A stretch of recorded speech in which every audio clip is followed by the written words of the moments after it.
গল্পটা শোনার আগে অবশ্যই মুখে টাওয়াল ওড়না বা কিছু একটা দিয়ে মুখটা সাবধানে রাখবেন।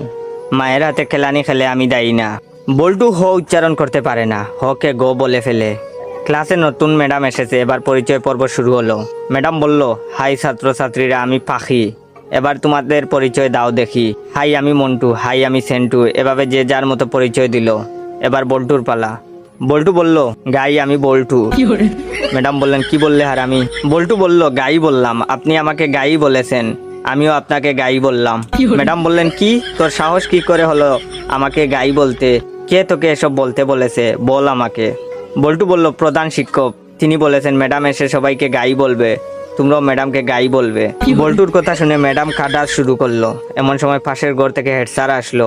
হেড স্যার আবার ক বলতে পারে না, ক কে প বলে ফেলে। হেড স্যার এসে বললেন, কি ব্যাপার ম্যাডাম, এভাবে পাচ্ছেন যে? প্রথম দিনেই ম্যাডাম রে এভাবে পাদানো হলো কেন? হেড স্যারের কথা শুনে ম্যাডাম আরো জুড়ে জুড়ে কাঁদা শুরু করলো।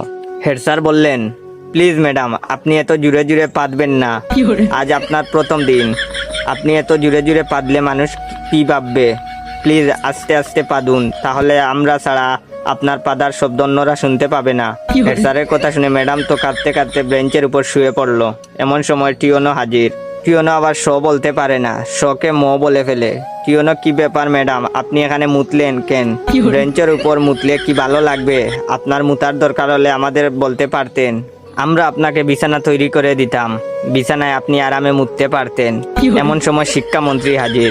শিক্ষামন্ত্রী আবার উপরের সবগুলো সমস্যা বিদ্যমান। শিক্ষামন্ত্রীকে যে যার মতো ঘটনা খুলে বলল।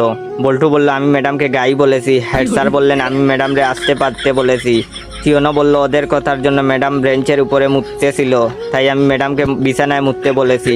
তখন শিক্ষামন্ত্রী বললেন, ও বুঝেছি, গাইটা পাততে পাততে বেঞ্চের উপরে মুতেছে। এটা শোনার পর ম্যাডাম তো বেহুশ।